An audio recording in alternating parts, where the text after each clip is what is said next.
Selamat pagi saudara di Indonesia dan juga selamat sore buat saudara kita di New York dan sekitarnya, dan juga tengah malam hari buat saudara kita di Jerman ataupun negara sekitar Jerman. Saudara, saat ini kita akan ikuti Jum Semadone dengan special edition tentang Kitab Wahyu 16. Bila saudara sudah mengikuti ya dari ayat pasal 1 sampai 15, tentulah banyak berkat-berkat yang kita terima. Kalau bagi saya sendiri ya, saya akan review ya, itu tentang kesusahan yang sangat besar. Dan saya merenungkan dan menguatkan saya, waduh, kesusahan saya ini tidak seberapa dibandingkan bila saudara yang hidup akan masa tribulasi nanti. Dan mengajak saya, oh ini masih kecil, tidak apa-apanya, nothing. Dan juga puji-pujian. Saya mengkoreksi diri saya, bahwa tiba saatnya saya harus mengubah puji-pujian saya yang menyenangkan hati Tuhan. Bahwa dupa harum di hadapan Dia, supaya diperhitungkan Tuhan. Mari saudara juga apa yang akan kita lakukan di Wahyu 16 ini ya. Untuk itu kita mulai dulu dengan satu pujian. Kami persilakan saudara Murni untuk nyanyikan satu pujian ya.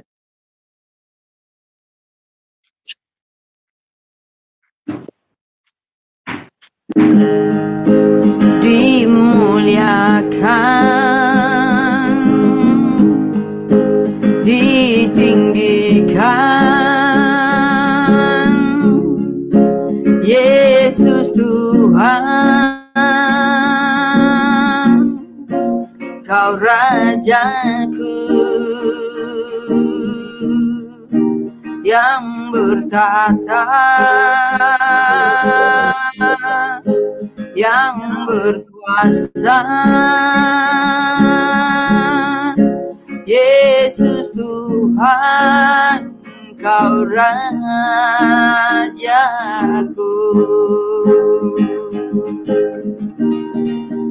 Dimuliakan, dimuliakan,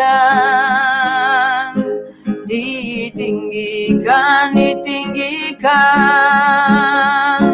Yesus Tuhan, Yesus Tuhan, Kau Rajaku, Kau Rajaku, yang bertata, yang bertata, yang berkuasa, yang berkuasa,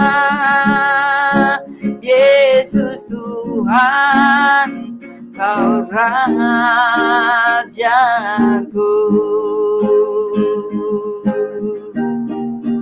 Dimuliakan, ditinggikan,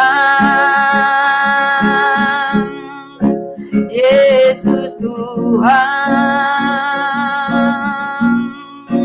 Kau Rajaku, yang bertata,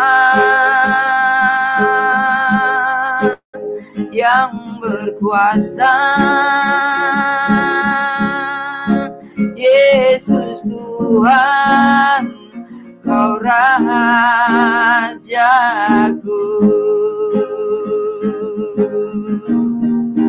Dimuliakan, dimuliakan,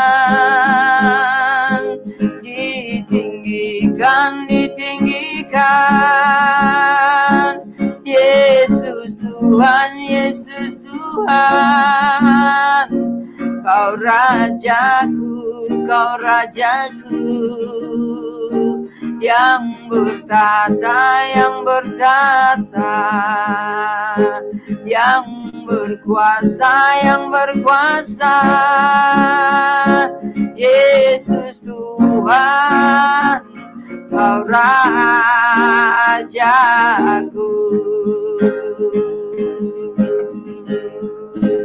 Yesus Tuhan, Kau Rajaku.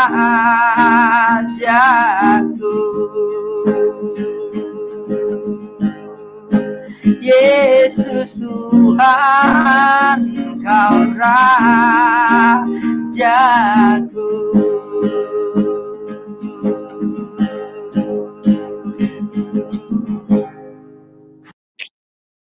Mari kita awali dengan doa. Bapa di surga, kami bersyukur pada pagi hari ini. Kami anak-anakmu di Jumse Medonai, Tuhan beri kesempatan untuk bersatu teduh. Terima kasih atas kesehatan. Terima kasih atas segala sesuatunya, Bapa. Ampuni kami Tuhan, bila kami dalam hidup kami belum meninggikan Engkau sebagai Raja kami. Kami sebagai hamba ataupun anak-Mu belum mengerti posisi kami. Engkau, anak domba yang sudah mengorbankan buat kami, tidak tahu berterima kasih Tuhan. Tapi Bapak ajari kami terus Tuhan. Kami siap untuk berubah hari demi hari semakin lebih bagus, lebih baik, dan menyenangkan hati-Mu Bapa. Tolonglah kami, Roh Kudus yang bekerja di hati kami, kuatkan kami untuk mengalahkan kedagingan kami yang kami hidupi sekarang ini Bapa. Supaya kami selamat dan mengerti segala rencana-Mu di dalam kehidupan kami Bapa. Hadirlah Engkau dalam persekutuan kami saat ini Tuhan. Jangan Kau biarkan anak-anak-Mu tidak dapat berkata apapun dari saat teduh ini Tuhan. Kasihanlah semua. Jamah semua Tuhan. Supaya kami jadi saksi-saksi-Mu. Dan juga kami yang bertugas Engkau pakai kami semua. Hamba-Mu juga, urapi Pak Daniel Palungan juga Tuhan. Pakai dia terus dalam sisa hidupnya. Untuk jadi saluran berkat buat saudara kami. Dan hamba-Mu yang IT juga Engkau pakai semua Tuhan. Hai iblis, kuasa-kuasa gelap, kami ikat di dalam nama Tuhan Kristus, enyal Engkau dalam Jumse Adonai yang coba mencuri segala berkat atau firman Tuhan. Di dalam nama Tuhan Yesus kami siap mendengar merenungkan firman-Mu. Amin. Amin. Baiklah saudara, kita mulai pembacaan Wahyu 16. Mari kita siapkan hati kita untuk merenungkan ayat-ayat ini. Kami persilakan hamba yang bertugas ya, membacakan dulu. Terima kasih Pak Aras. Mari kita membuka kebenaran firman Tuhan, Wahyu pasal 16, ke-7 malapetaka ayat 1 dan 5. Dan aku mendengar suara yang nyaring dari dalam bait suci berkata kepada ke-7 malaikat itu, pergilah dan tumpahkanlah ke-7 cawan murka Allah itu ke atas bumi. Maka pergilah malaikat yang pertama dan ia menumpahkan cawannya ke atas bumi. Maka timbullah bisul yang jahat dan yang berbahaya pada semua orang yang memakai tanda dari binatang itu dan yang menyembah patungnya.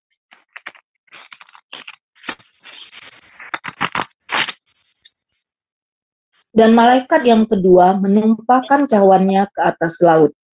Maka airnya menjadi darah, seperti darah orang mati, dan matilah segala yang bernyawa yang hidup di dalam laut. Dan malaikat yang ketiga menumpahkan cawannya atas sungai-sungai dan mata-mata air, dan semuanya menjadi darah. Dan aku mendengar malaikat yang berkuasa atas air itu berkata, adil engkau, engkau yang ada dan yang sudah ada, engkau yang kudus, yang telah menjatuhkan hukuman ini.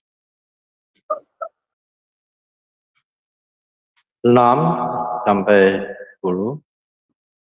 Karena mereka telah menumpahkan darah orang-orang kudus dan para nabi, engkau juga telah memberi mereka minum darah. Hal itu wajar bagi mereka. Dan aku mendengar mezbah itu berkata, ya Tuhan, Allah yang Maha Kuasa, benar dan adil segala penghakiman. Dan malaikat yang keempat menumpahkan cawannya ke atas matahari. Dan kepadanya diberi kuasa untuk menghanguskan manusia dengan api. Dan manusia dihanguskan oleh panas api yang dahsyat. Dan mereka menghujat nama Allah yang berkuasa atas malapetaka itu. Dan mereka tidak bertobat untuk memuliakan Dia. Dan malaikat yang kelima menumpahkan cawanya ke atas takhta binatang itu. Dan kerajaannya menjadi gelap. Dan mereka menggigit lidah mereka karena kesakitan. Ayat 11-15. Dan mereka menghujat Allah yang di sorga karena kesakitan dan karena bisul mereka, tetapi mereka tidak bertobat dari perbuatan-perbuatan mereka.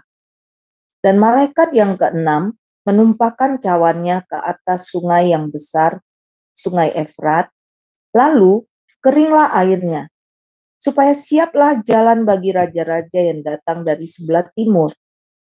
Dan aku melihat dari mulut naga, dan dari mulut binatang, dan dari mulut nabi palsu itu, keluar 3 roh najis yang menyerupai katak. Itulah roh-roh setan yang mengadakan perbuatan-perbuatan ajaib, dan mereka pergi mendapatkan raja-raja di seluruh dunia untuk mengumpulkan mereka guna peperangan pada hari besar, yaitu hari Allah yang Maha Kuasa. Lihatlah, aku datang seperti pencuri. Berbahagialah dia yang berjaga-jaga dan yang memperhatikan pakaiannya, supaya ia jangan berjalan dengan telanjang dan jangan kelihatan kemaluannya. 16 sampai ayat 21. Lalu ia mengumpulkan mereka di tempat yang dalam. Bahasa Ibrani disebut Armageddon. Dan malaikat yang ketujuh menumpahkan cawanya ke angkasa. Dan dari dalam bait suci kedengaranlah suara yang nyaring dari tahta itu. Katanya, sudah terlaksana. Maka memancarlah kilat dan menderulah bunyi guru, dan terjadilah gempa bumi yang dahsyat seperti belum pernah terjadi sejak manusia ada di atas bumi. Begitu hebatnya gempa bumi itu. Lalu terbelahlah kota besar itu menjadi 3 bagian, dan runtuhlah kota-kota bangsa-bangsa yang tidak mengenal Allah. Maka teringatlah Allah akan Babel yang besar itu untuk memberikan kepadanya cawan yang penuh dengan anggur kegeraman murkanya. Dan semua pulau hilang lenyap dan tidak ditemukan lagi gunung-gunung. Dan hujan es besar seberat 100 ton jatuh dari langit menimpa manusia, dan manusia menghujat Allah karena malapetaka hujan itu, sebab malapetaka itu sangat dahsyat. Demikianlah firman Tuhan. Amin. Baiklah, terima kasih pembacaan Wahyu 16 Ibu Hana dan Bapak Frans. Saudara yang terkasih, mari kita siapkan hati kita untuk mendapatkan berkat-berkat di Wahyu 16 ini. Kami persilakan hambanya, Pastor Daniel Palungan, untuk membuka rahasia di pasal 16 ini. Terima kasih. Waktu dan tempat kami persilakan. Terima kasih Pak Aras, Frans, dan Bu Hana yang sudah mendahului dan sudah mengantar kita sampai kepada pembacaan kitab Wahyu pasal 16 selesai. Nah, saudara-saudara, apa yang terjadi di pasal 16 ini itu sudah diintroduce di pasal 15, ya, pasal 15. Dan satu hal yang Bapak Ibu harus pahami dari pasal 16 ini, sekali lagi bahwa ini sejarah, ya, Jadi karena itu kalau kalau mendengar kisah dari pasal 16 ini, saudara seperti nonton bencana-bencana alam yang terjadi, ya, seperti yang di Hawaii, seperti yang di Kanada, ya, kata Ibu Heni, ya, kemana api melalap semua yang ada di atas permukaan tanah itu, walaupun itu masih pada lokal-lokal tertentu. Nah, jadi nonton saja seperti itu, tidak usah mencari apa arti rohani, ya. Orang yang merohanikan kisah-kisah yang ada di dalam kitab Wahyu itu menyembunyikan apa yang sudah disingkapkan. Padahal kitab Wahyu ini itu apokalipsis, artinya penyingkapan. Apa yang merupakan misteri, rahasia, itu disingkapkan. Tetapi kemudian muncul penafsir-penafsir yang mengatakan ini simbolik, justru dengan penguraian-penguraian mereka itu menyembunyikan, lebih tersembunyi lagi apa yang ada di misteri akhir zaman itu. Nah, oleh karena itu maka selalu saya tekankan kitab Wahyu ini adalah sejarah. Nah, pasal 16 ini saudara-saudara merupakan klimaks dari pencurahan murka Allah atas seluruh muka bumi ini. Dan secara spesifik apa yang akan disasar atau kepada siapa murka itu akan dicurahkan itu khusus kepada antikris dan pengikut-pengikutnya, orang-orang yang selama hidup di tengah dunia ini dan juga selama masa tribulasi itu pekerjaannya adalah menentang, melawan kepada Allah yang maha kuasa itu. Nah, jadi ini pembalasan Tuhan atas orang-orang yang kejam bengis yang memperlakukan umat Tuhan itu secara tidak mengenal batas peri kemanusiaan. Nah, jadi itu brainstorming, ya, dari Wahyu pasal 16 itu. Dan aku mendengar suara nyaring dari dalam bait suci berkata kepada ketujuh malaikat itu, pergilah dan tumpahkanlah ketujuh cawan murka Allah itu ke atas bumi. Nah, dari bait suci. Artinya, saudara-saudara, bahwa penghukuman yang jatuh ke atas muka bumi itu tidak lain komandonya itu ada di bait suci. Ya, siapa yang ada di bait suci itu Allah. Ya, jadi semua peristiwa-peristiwa yang terjadi di bumi yang akan datang itu sepenuhnya dikendalikan oleh Dia yang ada di dalam baitnya yang kudus itu. Ya, jadi komando sepenuhnya, karena memang Dia adalah Allah yang maha kuasa, yang memiliki otoritas tertinggi dari semua yang berotoritas di atas muka bumi. Dan ini murka. Jadi Tuhan tidak ada lagi yang lain yang tersisa selain murka, karena manusia itu sampai pada detik itu, bahkan sampai sesudah dicurahkannya murka ini, memang orang-orang yang keras kepala, tegar tengkuk, yang tidak mau bertobat. Dan itu memang Alkitab mengatakan begitu, karena sejak semula nama-nama orang ini tidak tercatat di dalam kitab kehidupan anak domba Allah. Ya, maka pergilah malaikat yang pertama dan ia menumpahkan cawannya ke atas bumi, maka timbullah bisul yang jahat dan yang berbahaya pada semua orang yang memakai tanda dari binatang itu dan yang menyembah patungnya. Nah, jadi orang-orang yang ada tanda pada dahi dan pada tangannya dengan bilangan 666 itu yang menjadi sasaran. Karena Tuhan sedang murka kepada mereka, Tuhan sedang membalaskan darah dari nabi-nabi dan orang-orang kudus yang kalau kita baca di dalam Wahyu pasal 6 ayat yang ke-10, ya, bagaimana orang-orang itu sepertinya tidak sabar lagi untuk menunggu pembalasan atas nyawa dan darah mereka yang ditumpahkan oleh antikris itu. Nah, yang pada waktu itu kemudian Tuhan berkata, sabarlah, beristirahatlah dengan sebentar waktu lagi, karena akan digenapkan dulu jumlah orang-orang yang harus binasa secara kamu atau dengan seperti kamu, ya. Dan sesudah itu baru akan tiba pembalasan. Nah, sekarang pembalasan itu tiba, di mana semua orang yang menyembah patung itu dimurkai oleh Tuhan dengan cawan yang pertama. Ya, jadi bisul, ya, bisul itu. Saudara, untuk dapat memahami itu, baca kisah tentang Musa di tanah Mesir. Itu terjadi secara lokal di Mesir pada waktu itu. Ya, itu peristiwa yang sangat mengerikan, sangat menyakitkan bagi orang-orang Mesir karena bisul yang diizinkan Tuhan menerpa mereka itu. Ya.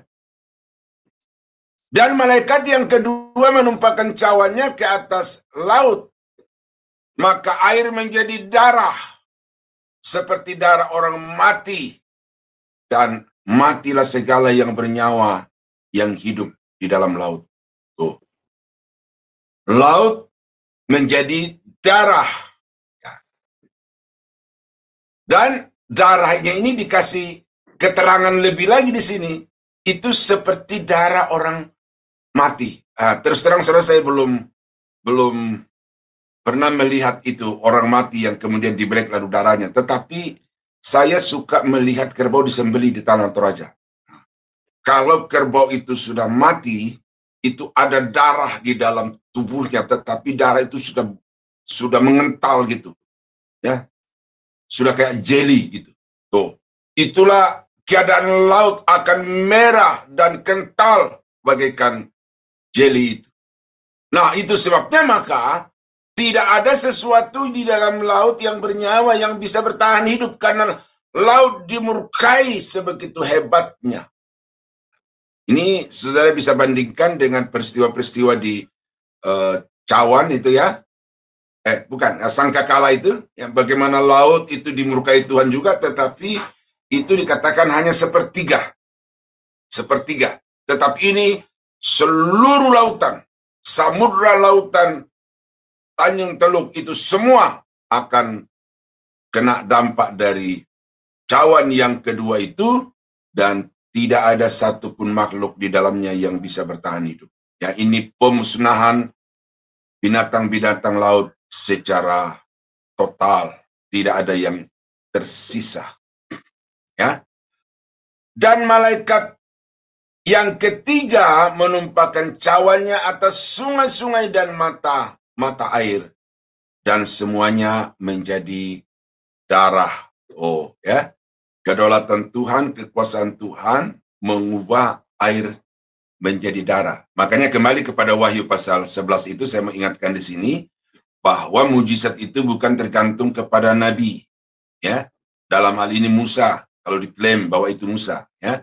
Tetapi sudah ada ayat yang saya sampaikan untuk menegaskan itu bukan Musa. Nah, mujizat air menjadi darah itu bukan hak patennya Musa, tetapi itu adalah hak patennya, kedaulatannya Tuhan, dan kepada siapa dia inginkan mujizat itu terjadi, itu terjadi. Dan karena itu Henok dan Elia bisa dipakai Tuhan untuk merubah air menjadi darah, oleh karena Tuhan yang berkuasa atas itu. Nah, di sini kita melihat bahwa Tuhan mengubah air menjadi darah. Nah, kalau sudah begitu, faktor kehidupan yang utama umat manusia itu dicabut. Ya. Berapa lama manusia bisa hidup tanpa air?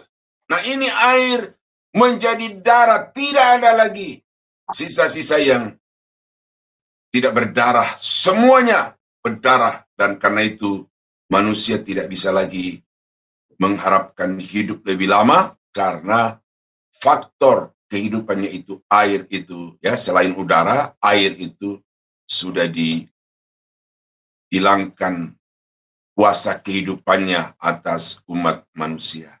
Ya, tidak perlu dijelaskan ini, saudara, tidak perlu dijelaskan karena ini peristiwa yang sudah berulang, tetapi ini hanya berbicara tentang intensitasnya. ya, dan cakupannya itu bukan hanya pada lokal tertentu seperti di Mesir, seperti beberapa sungai, tetapi ini seluruh mata air di atas permukaan bumi, yang ada di Nias, yang ada di Hong Kong, yang ada di Jawa, yang ada di NTT, semua mata air berubah menjadi darah, dan tidak ada satu manusia di atas muka bumi yang terluput dari murka itu, ya. Dan aku mendengar malaikat yang berkuasa atas air itu berkata, adil engkau yang ada dan yang sudah ada, engkau yang kudus, yang telah menjatuhkan hukuman ini. Nah, ini pujian malaikat itu kepada Allah yang berkata bahwa adil engkau ya Tuhan. Karena ini memang penghukuman yang setimpal bagi orang-orang yang selama masa anugerah kemudian kesempatan terakhir di dalam masa tribulasi Tuhan berikan itu, tetapi orang-orang itu tidak pernah sedikit pun memelunak hatinya kepada Tuhan. Yang ada adalah pendurhakaan, yang ada adalah kejahatan, yang ada adalah perlawanan. Dan karena itu maka malaikat ini berseru dengan suara nyaring, adil engkau ya Tuhan, adil penghukumanmu itu, hai yang maha kudus. Nah, karena mereka telah menumpahkan darah orang-orang kudus dan para nabi, engkau juga telah memberi mereka minum darah. Hal itu wajar bagi mereka. Ya, ayat yang ke-7. Dan aku mendengar mesbah itu berkata. Nah, ini yang di dalam Wahyu pasal 6 ayat yang ke-10 itu. Ya, ini orang-orang yang dibawa mesbah yang menjadi korban kebengisan, korban keganasan daripada pengikut-pengikut antikris itu. Sekarang berkata, ya Tuhan, Allah yang Maha Kuasa, benar dan adil segala penghakimanmu. Tuhan tidak pernah membiarkan orang-orang yang mengasihi dan dikasihinya itu diperlakukan secara tidak adil, secara tidak manusiawi, oleh karena waktunya akan datang di mana Tuhan akan berlaku adil bagi orang-orang yang juga sudah berlaku secara tidak adil dan tidak manusiawi. Nah, itu malaikat yang ketiga, ya. Nah, dan malaikat yang keempat menumpahkan cawannya atas matahari, dan kepadanya diberi kuasa untuk menghanguskan manusia dengan api. Nah, kepadanya di sini apa? Kepada matahari itu. Ini tidak seperti pada peniupan sangkakala. Sepertiga matahari, sepertiga bulan, sepertiga bintang-bintang itu tidak memancarkan cahayanya. Tetapi ini sebulat-bulatnya matahari itu diberikan kuasa, ya, meningkatkan kepanasannya begitu dahsyat sehingga tidak ada seorang pun yang kena sinar itu yang kemudian menjadi hidup, karena panasnya itu bagaikan api yang menyala. Ya, saya kira saudara tahu ini, ya. Di tempat kami beberapa hari ini itu panasnya luar biasa. Ya, saya tidak tahu berapa derajat ya, tetapi saya bisa bandingkan dengan apa yang ada di negara-negara Timur Tengah yang tadi malam juga saya nonton sedikit itu suhu umumnya rata-rata di sekitar daerah sana itu bisa mencapai 40 derajat Celcius. Di tingkat kepanasannya itu. Nah, itu sekarang ini kita merasakan di bumi, dan itu kita sudah merasa menderita banget gitu ya. Sangat sengsara oleh karena cuaca yang begitu panas. Ya, saya sendiri jarang keluar rumah lagi beberapa hari ini karena panas. Saya harus tinggal di kamar untuk mengadamkan diri dengan AC. Panas, tetapi nanti itu matahari akan menghanguskan manusia seperti api. Tadi malam juga saya nonton sekilas di video itu, ada api yang menyembur, Lalu kemudian mengenai kulit dari seorang ibu-ibu masih muda itu. Ya, ternyata sambaran yang sepersekian detik saja itu membuat kulit dari ibu itu menjadi melepuh. Nah, ini matahari bukan menyambar sekejap, tetapi ini sepanjang hari, berhari-hari, itu akan membuat manusia yang terkena oleh cahaya itu akan hangus karena panasnya yang luar biasa. Tentu orang-orang yang berkecimpung di bidang sains akan tahu ini ya. Saya ingat itu ketika Sadrak, Mesak, dan Abednego akan dilemparkan ke dalam api yang menyala-nyala itu, dan dikatakan bahwa Raja memerintahkan supaya api itu dipanaskan 7 kali lebih dibandingkan dengan panas api yang biasa. Nah, saya nggak tahu ini bagaimana caranya secara ilmiah, tetapi bukti dari kisah itu adalah bahwa orang-orang yang terpilih, tentara-tentara yang gagah perkasa yang mengangkat Sadrak, Mesak, dan Abednego ke atas dapur perapian itu, mereka belum sampai ke api, apalagi belum dicemplungkan ke dalam ya. Ini baru kena panasnya saja, itu semuanya sudah tewas. Jadi kalau api itu dipanaskan 7 kali lipat, tidak usah kena apinya. Sekitar radius sekian jarak saja itu sudah terdampak dan itu akan mematikan. Nah, ini matahari. Ya.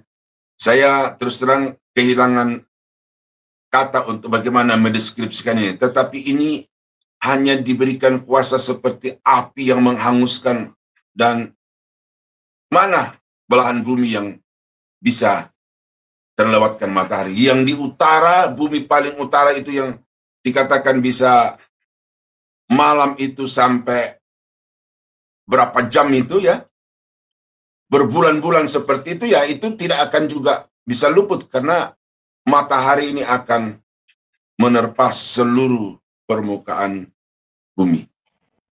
Dan manusia dihanguskan oleh panas api yang dahsyat, dan mereka menghujat Allah yang berkuasa atas malapetaka itu, dan mereka tidak bertobat untuk memuliakan Dia. Jadi rupanya di sini tidak mematikan tetapi hanya menyiksa. Waduh, saudara. Orang-orang yang mengangkat Sadrak, Mesak, dan Abednego ke perapian yang panasnya 7 kali lebih api itu, ya udah langsung hilang rasa. Jadi mau dibakar, mau diapa sudah tidak masalah. Tetapi rupanya orang-orang ini itu tidak dimatikan tetapi dibiarkan hidup dan merasakan dahsyatnya panas api yang panas matahari yang bagaikan api itu. Ini diizinkan Tuhan untuk coba merasakan bagaimana perasaan yang dialami oleh orang-orang yang sudah minta ampun kepada mereka itu, tetapi mereka tidak berbelas kasihan, menyiksa dan terus menyiksa karena mereka percaya kepada Yesus. Nah, sekarang situasi yang sama dibalikkan kepada mereka, bukan dengan pedang, bukan dengan benda, tetapi dengan cahaya matahari, dan mereka itu hangus. Nah, tetapi di sini dikatakan mereka tidak bertobat, tetapi mereka menghujat Allah yang berkuasa atas malapetaka itu. Nah, jadi di sini saudara-saudara, sekali lagi, bahwa Tuhanlah yang mendesain, Tuhanlah yang melaksanakan malapetaka itu. Ini yang menjadi keyakinan saya sekali lagi, bahwa gereja tidak akan masuk ke dalam masa antikris itu, oleh karena tidak mungkin Tuhan akan melakukan rancangan malapetaka kepada orang-orang yang sudah percaya kepadanya dengan sepenuh hati. Ya, ini berlaku hanya bagi manusia-manusia yang tidak diangkat. Tetapi kemudian nanti masuk pada masa tribulasi itu dibagi dua. Ya, kelompok yang percaya pada masa tribulasi itu akan mengalami masalah juga, tetapi tidak seberat dengan apa yang dialami oleh orang-orang yang tidak percaya kepada Tuhan. Ya, seperti di dalam ayat yang ke-9 ini. Ya, Tuhan pengendali pengatur semua malapetaka itu. Dan malaikat yang kelima menumpahkan cawannya ke atas takhta binatang itu, dan kerajaannya menjadi gelap, dan mereka menggigit lidah mereka karena kesakitan. Oh, ya, saudara pernah mengalami seperti ini, ya? Bagaimana menahan sakit itu sehingga lidah itu tergigit. Betapa beratnya, ya, rasa sakit yang mereka alami. Nah, ini takhta. Takhta ini bicara tentang kota di mana antikris itu bertakhta. Nanti di pasal 17 saya akan menyingkapkan itu, kota itu. Tetapi ini adalah tempat di mana antikris itu berdiam, maka ke atas kota itulah Tuhan curahkan cawannya yang kelima ini, dan orang-orang yang ada di sana itu menahan sakit yang begitu luar biasa karena cawan murka itu. Ya, ayat yang ke-11. Dan mereka menghujat Allah yang di surga karena kesakitan, ya, kesakitan yang disebabkan oleh cawan yang kelima itu, dan karena bisul mereka. Nah, rupanya bisul yang pertama di murka yang pertama itu belum sembuh ini. Jadi ini bukannya selesai satu kemudian sembuh baru ulang lagi, tetapi itu berkelanjutan terus. Jadi yang masih hidup dengan murka yang pertama, ya, cawan yang pertama itu akan bertambah lagi, saudara. Nah, seperti ini, bisul itu masih ada, belum sembuh, tetapi kemudian ditimpa lagi dengan malapetaka yang kelima dari cawan yang dijumpakan oleh malaikat yang kelima itu. Jadi kita mau bilang apa? Ya, komplikasi itu tidak seberapa, tapi ini betul-betul penyakit yang sungguh-sungguh dahsyat luar biasa. Nah, walaupun begitu dikatakan, mereka tetap menghujat Allah dan mereka tidak bertobat dari perbuatan-perbuatan mereka yang jahat. Ya, ini jangan heran, karena mereka memang dari awalnya mereka tidak mau percaya, dan karena itu nama mereka tidak pernah tertulis di dalam kitab kehidupan anak domba. Ya. Dan malaikat yang keenam menumpahkan cawannya ke atas sungai yang besar, sungai Efrat. Lalu keringlah airnya, supaya siaplah jalan bagi raja-raja yang datang dari sebelah timur. Ya, keringlah air sungai Efrat itu, sehingga tadinya alur itu menjadi aliran sungai, tetapi sekarang akan menjadi jalan raya yang dilalui oleh tentara-tentara dari timur datang ke Yerusalem untuk memerangi orang-orang kudus kepunyaan Allah di sana. Itu kalau kita baca, saya lupa ayatnya di pasal berapa itu, yang jumlahnya adalah 20.000 laksa banyaknya. Pasal 16, pasal 15 ya.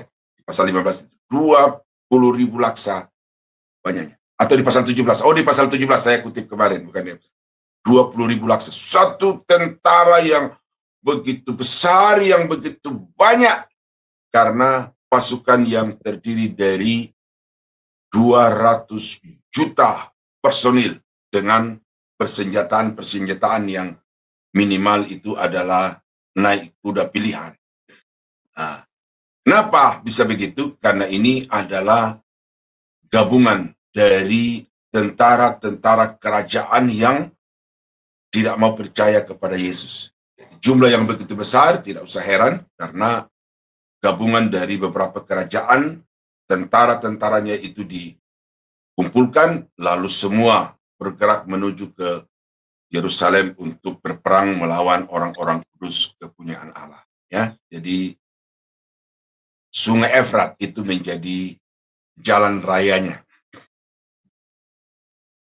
Dan aku melihat dari mulut naga, dan dari mulut binatang, dan dari mulut nabi palsu itu. Naga, binatang, dan nabi palsu. Tritunggal palsu. Ya, iblis, raja antikris dan nabi palsu, tokoh agama yang dipakai dengan mujizat yang luar biasa juga di dalam kitab Wahyu itu kita sudah baca. Ini berpadu menjadi sebuah kekuatan untuk menentang yang Maha Kudus. Kemudian dikatakan dari mulut mereka itu keluar roh najis yang menyerupai katak. Roh najis yang menyerupai katak. Nah, ayat yang ke-14 dijelaskan, itulah roh-roh setan yang mengadakan perbuatan-perbuatan ajaib.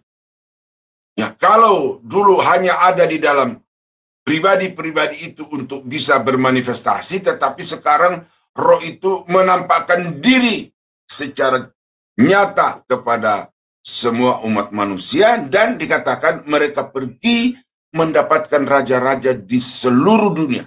Jadi mereka akan beroperasi, berkampanye lagi untuk mempengaruhi raja-raja di atas muka bumi ini untuk mengumpulkan mereka guna peperangan pada hari besar, yaitu pada hari Allah yang Maha Kuasa. Jadi semua orang-orang yang ada di bawah kolong langit ini itu akan dipengaruhi melalui raja-raja mereka sehingga mereka bersatu, ya. Bersatu bukan karena mereka bersatu, tetapi mereka bersatu karena mereka punya musuh yang sama. Gitu. Jadi kesatuan mereka itu terbentuk karena memiliki musuh yang sama, yaitu orang-orang kudus kepunyaan Allah. Dan ini dipersiapkan untuk hari Allah yang besar, ya, hari Allah yang Maha Kuasa itu. Peperangan yang besar pada hari Allah yang Maha Kudus itu. Nanti kita akan melihat hari peperangan apa itu, ya. Nah, sampai di ayat yang ke-15 di sini, saudara-saudara, ini ada sisipan. Sisipan yang merupakan satu himbauan agar orang-orang yang mendengarkan kitab Wahyu ini jangan sampai mengalami hal-hal yang sedang dinyatakan di dalam kitab Wahyu secara keseluruhan, khususnya di dalam pasal 16 ini. Lihatlah, aku datang seperti pencuri, berbahagialah dia yang berjaga-jaga dan yang memperhatikan pakaiannya, supaya ia jangan berjalan dengan telanjang dan kelihatan kemaluannya. Ya, jadi ini peringatan bagi orang-orang yang hidup di periode waktu sebelum terjadi penggenapan Wahyu itu, dari pasal 6 sampai pasal 16 ini. Nah, ini berlaku bagi kita sekarang ini, ayat ini. Bahwa kita harus berjaga-jaga. Nah, apa arti berjaga-jaga itu? Ini seringkali juga salah diterapkan oleh banyak hamba-hamba Tuhan. Berjaga-jaga itu bukan berkumpul di satu tempat atau melakukan satu kegiatan ibadah rohani yang non-stop menunggu kedatangan Tuhan. Tetapi berjaga-jaga yang diajarkan oleh Alkitab sesuai dengan nas ini adalah perhatikanlah pakaianmu. Pakaian di dalam kitab Wahyu dan juga di dalam Injil Matius itu berbicara tentang perilaku, sikap hidup. Orang-orang yang berjaga-jaga menantikan kedatangan Tuhan itu adalah orang-orang yang di dalam setiap tingkah laku sepak terjangnya itu senantiasa melakukan apapun sesuai dengan yang diinginkan oleh Tuhan. Nah, itu yang namanya berjaga-jaga. Jadi kalau saudara itu adalah seorang eksekutif, maka lakukan tugas-tugas panggilan saudara sebagai abdi negara itu secara baik benar. Jangan sampai mempergunakan kesempatan itu untuk kepentingan diri sendiri, mencurangi orang lain, melakukan sesuatu kejahatan yang kelihatannya terselubung. Ya, apalagi pada hari-hari ini sudah mulai tokoh-tokoh politik itu bergerak ke beberapa tempat titik-titik yang mereka anggap strategis untuk bisa mempengaruhi orang memilih dia. Undangan di WA saya juga sudah banyak, diundang datang. Saya datang beberapa dan ada yang mengatakan ada yang dikasih 300.000. Ya. Nanti beberapa waktu yang akan datang ini Hari Tanui Sudibyo akan mengumpulkan lagi pendeta-pendeta se-Provinsi Banten ini untuk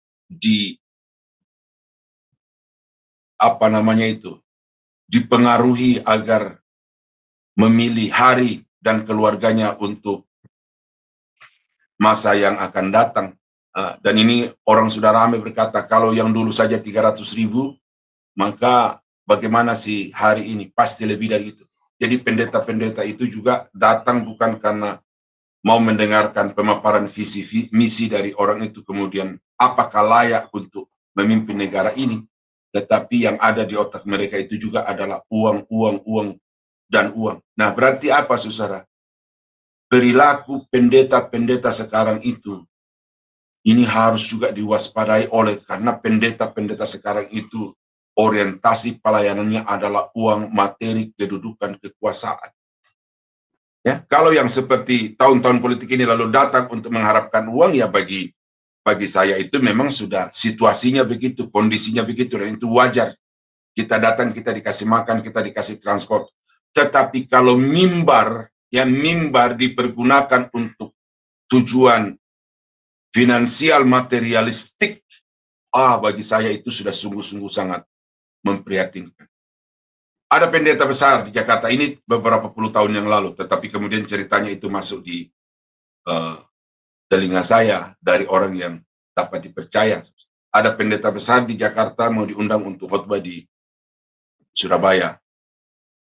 Lalu panitia itu terus terang, Pak, tapi kami mohon maaf, kami hanya sanggup menyediakan 13 juta. Ya, saya nggak tahu apakah satu hari atau beberapa hari, tetapi panitia berkata kami hanya siap untuk Bapak 13 juta. Tetapi kemudian pendeta ini mengajukan tawar, naikkan lagi lah, begitu ya. Itu satu. Di Tangerang, ini murid saya langsung, yang juga jemaat dari gereja di mana seorang pendeta besar juga di Jakarta mau diundang untuk khotbah Natal di gereja itu. Lalu karena ini panitia Natal, lalu buka-bukaan. Lalu ini karena sekretarisnya yang pendeta ini yang dihubungi, lalu terbukalah panitia ini. Pak, kami hanya mampu untuk menyediakan 4 juta untuk Pak Pendeta A itu. Satu kali khotbah Natal di gereja besar di Tangerang. Lalu sekretaris dari pendeta itu berkata begini, Pak, itu bukan kebiasaannya Bapak begitu, itu bukan standarnya Bapak itu. Kalau bisa naikkan 2 kali lah gitu ya. Jadi dari 4 juta menjadi 8 juta. Jadi itu cerita dari murid saya. Saya nggak tahu bagaimana, apakah jadi naik 8 juta, lalu apakah pendeta itu datang dengan PK 4 juta yang sudah dibuka sebelumnya itu atau tidak. Tetapi inilah kenyataan pendeta-pendeta sekarang ini, bahwa pendeta-pendeta itu pasang tarif. Ini perilaku-perilaku yang mesti kita cerminkan kepada apa yang Yesus katakan di dalam ayat 15 ini. Lihat, aku datang seperti pencuri. Berjaga-jagalah. Ya, perhatikanlah pakaianmu, perhatikanlah sikap hidupmu. Tutur kata dan juga rancangan-rancangan pikiranmu. Karena semuanya itu akan dipertanggungjawabkan kepada Tuhan, ya, supaya ia jangan berjalan dengan telanjang dan jangan kelihatan kemaluannya. Aduh, saudara, ini peringatan bagi kita, ya, seperti doa dari Pak Aras tadi itu, ya. Dia merefleksikan bagi dirinya apa yang dia sudah dapatkan dari Wahyu pasal 1 sampai pasal 15. Dan ini sangat penting karena gunanya kita mengetahui masa depan itu adalah supaya kita bisa menentukan sikap kita pada hari ini. Nah, ini Wahyu pasal 15 itu ditarik dari peristiwa-peristiwa masa depan kepada masa kita sekarang ini, supaya kita berjaga-jaga dan menata diri supaya hidup berkenan senantiasa kepada Tuhan. Nah, itu yang dimaksud berjaga-jaga, Bapak Ibu ya.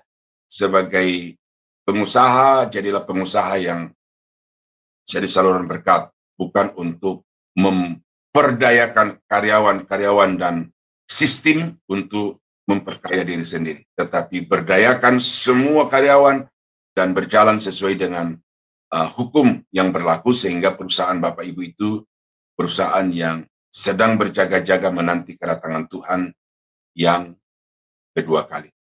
Ayat yang ke-16.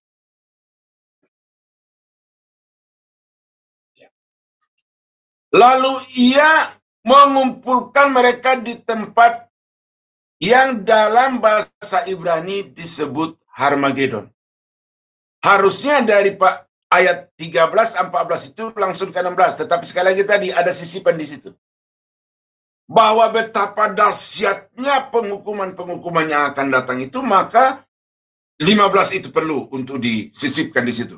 Langsung ke ayat 16 dikatakan bahwa orang-orang yang dipengaruhi oleh antikris, roh-roh najis yang keluar dari naga, dari binatang, dan dari nabi palsu itu adalah untuk mengumpulkan semua orang dari segala bangsa, suku, kaum, dan bahasa untuk berperang melawan orang-orang kepunyaan anak domba di satu tempat yang dalam bahasa Ibrani disebut Harmagedon, atau juga di dalam keterangan yang lain itu di satu dataran rendah di Israel yang namanya Lembah Yosafat.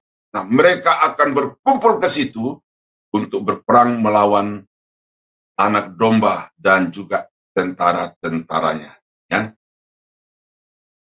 Nah, ini sudah dinubuatkan di dalam, saya baca ya, 2 Raja-Raja pasal 23 ayat 29. Dalam samanya itu majulah Firaun. Oh ya, ini peperangan. Firaun Meko Raja Mesir melawan Raja Asur di tepi sungai Efrat. Nah, Raja Yosia pergi menghadapi dia, tetapi Firaun membunuhnya di Megido segera sesudah ia melihatnya. Raja di masa lalu. Pada waktu itu ratapan di Yerusalem akan sama besarnya dengan ratapan atas Hadad Rimon di lembah Megido. Nah, ternyata lembah Megido ini, lembah Yosafat, itulah yang nanti di sana akan berlangsung peperangan yang disebut dengan peperangan Harmagedon itu. Nah, itu ayat referensi yang dikutip untuk pasal 16 ayat 16. Ya.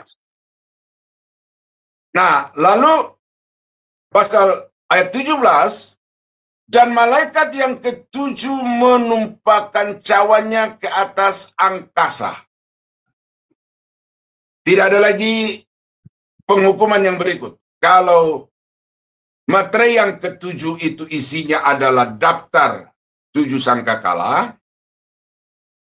Sangkakala yang ketujuh itu isinya adalah daftar 7 cawan. Nah, 7 cawan ini tidak ada lagi penghukuman lain. Sudah sampai kepada cawan yang ketujuh. Itu artinya bahwa ini sudah merupakan puncak dari semua penghukuman yang ada di masa tribulasi itu. Dan dari dalam bait suci kedengaranlah suara nyaring dari takhta itu, katanya, sudah terlaksana. Maka memancarlah kilat dan menderulah bunyi guru. Dan terjadilah gempa bumi yang dahsyat seperti belum pernah terjadi sejak manusia itu ada di atas bumi. Begitu hebatnya gempa bumi itu. Ya, ini sudah dikisahkan juga di cawan ya, bagaimana ketika Tuhan di materai ya, di materai itu. Materai yang ke-5, materai yang ke-6 ya, itu bagaimana gempa bumi itu dahsyat luar biasa sehingga orang itu takut untuk melihat anak domba yang duduk di atas tahtanya itu. Mereka mencari mati, tetapi mereka tidak bisa mati. Kita baca di dalam sangkakala itu bagaimana guru, bagaimana kilat, bagaimana api turun dari langit. Nah, itu sudah ada, tetapi di sini intensitasnya bertambah besar. Ya. Ini lebih dahsyat karena ini merupakan klimaks dari penghukuman Allah atas seluruh muka bumi. Lalu terbelahlah kota besar itu menjadi 3 bagian, dan runtuhlah kota-kota bangsa-bangsa yang tidak mengenal Allah. Maka teringatlah Allah akan Babel yang besar itu untuk memberikan kepadanya cawan yang penuh dengan anggur kegeraman murkanya. Nah, kota besar di sini adalah tempat di mana binatang itu bertakhta, ya, maksudnya bukan kota suci, bukan kota Yerusalem, ya, tetapi ini adalah kota di mana binatang itu bertakhta, dan ke atas kota itu terjadi satu gempa yang dahsyat sehingga kota itu terbelah dan semua bangunan-bangunan yang ada di dalamnya itu menjadi rata dengan tanah. Dan ini kemudian salah satu yang menjadi motif daripada Tuhan mengkhususkan penghukuman itu bagi kota besar itu adalah karena dikatakan Babel. Babel ini bukan kota yang ada di Persia, yang ada di sekitar Irak itu, tetapi ini Babel adalah label yang diberikan kepada kota di mana binatang itu bertakhta. Oleh karena kejahatan kota Babel itu teradopsi sepenuhnya ke dalam kota besar di mana binatang itu bertakhta. Nah, jadi Tuhan murka kepada kota itu oleh karena kejahatan itu. Kejahatan kota itu sama seperti kejahatan kota Babel yang dalam sejarah senantiasa menjadi oposisi, ya, musuh dan yang menentang Tuhan.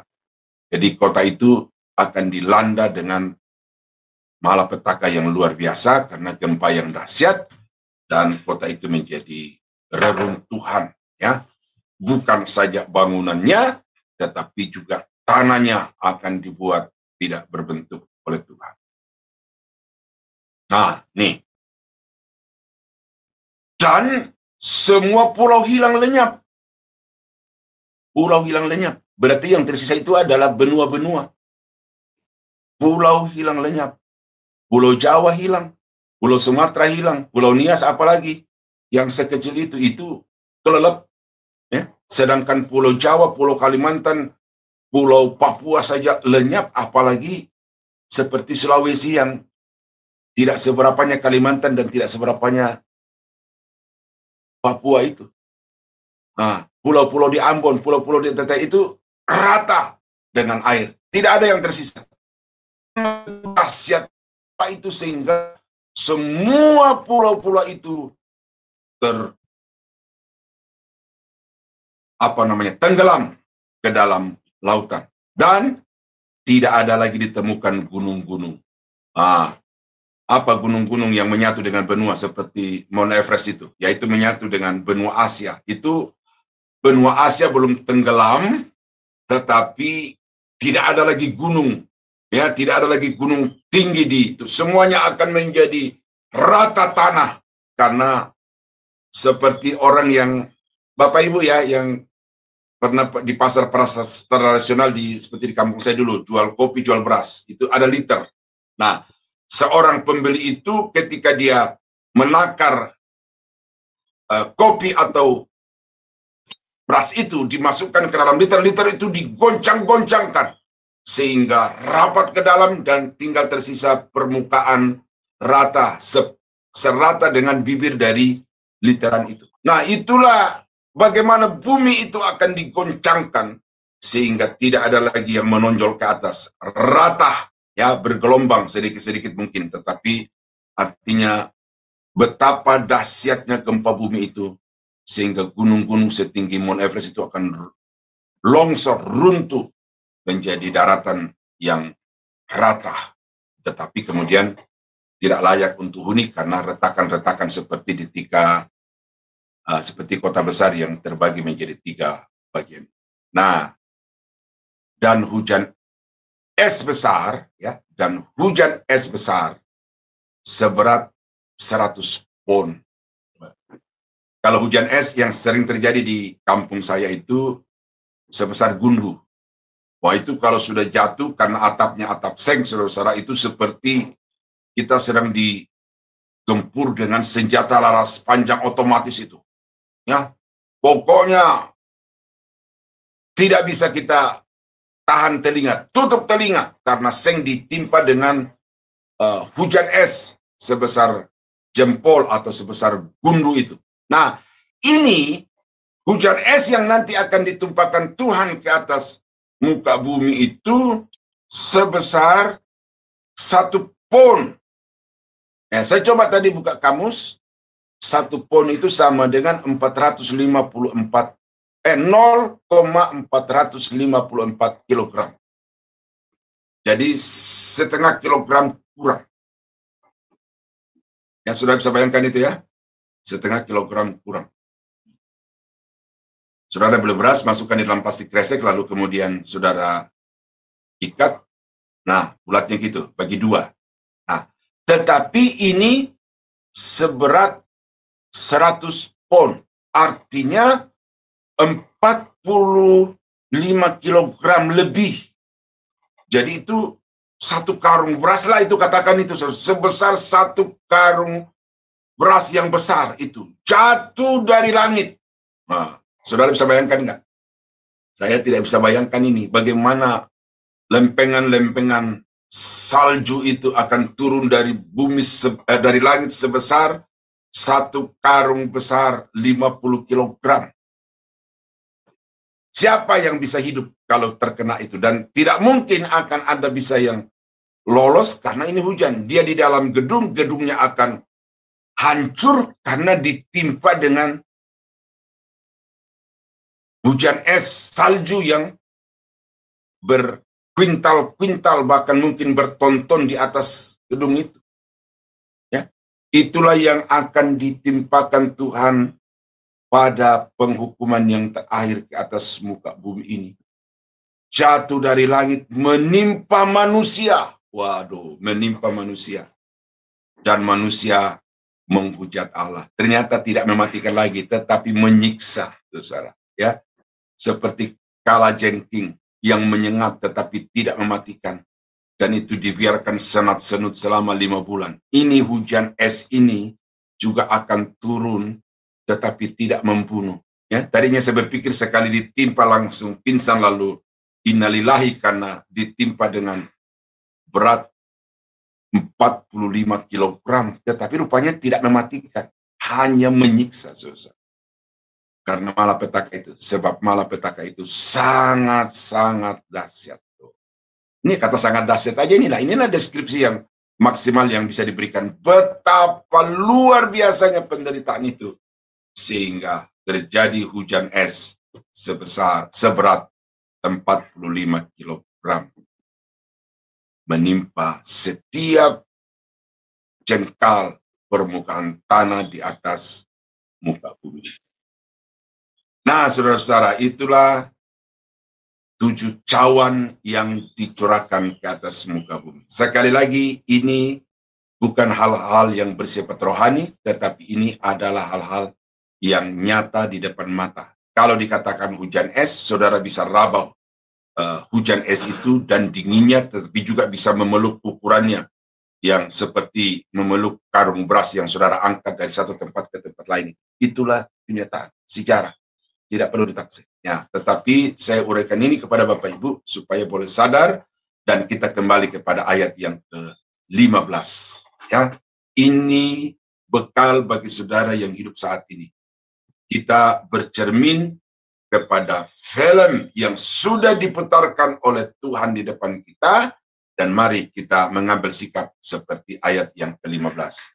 Kita menjaga setiap perbuatan, menjaga setiap tutur kata, dan juga menjaga niat-niat hati dan rancangan pikiran kita, supaya ketika Yesus datang, maka kita dalam keadaan yang siap sedia.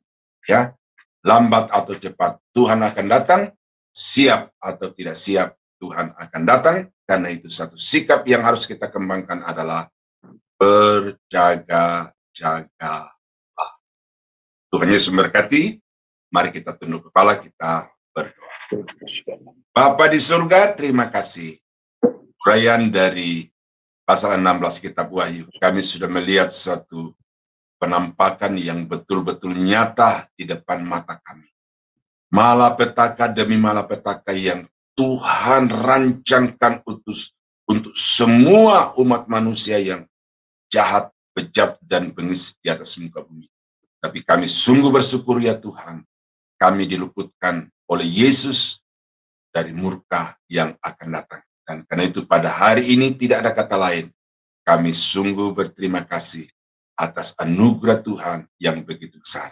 Dan himbauan firman-Mu pada hari ini Tuhan, tolong kami, dimanapun kami berada, dalam profesi apapun kami membaktikan hidup kami bagi Tuhan dan bagi kemanusiaan. Tolong kami supaya kami senantiasa menjaga perbuatan-perbuatan kami agar kami layak untuk kedatangan Tuhan yang kedua kali. Berkati semua hamba-hamba-Mu yang terlibat di dalam pelayanan ini dan juga channel-channel yang menayangkan renungan ini secara langsung. Tuhan berkati supaya melaluinya maka banyak orang yang tobat menerima Yesus sebagai Tuhan dan Juru Selamat. Kami berdoa berterima kasih untuk firman Tuhan dalam nama Yesus. Haleluya. Bapa, terima kasih karena Tuhan sudah memberkati kami di dalam renungan pagi Sema Adonai hari ini. Kami sudah melihat satu peristiwa besar yang terjadi di masa yang akan datang.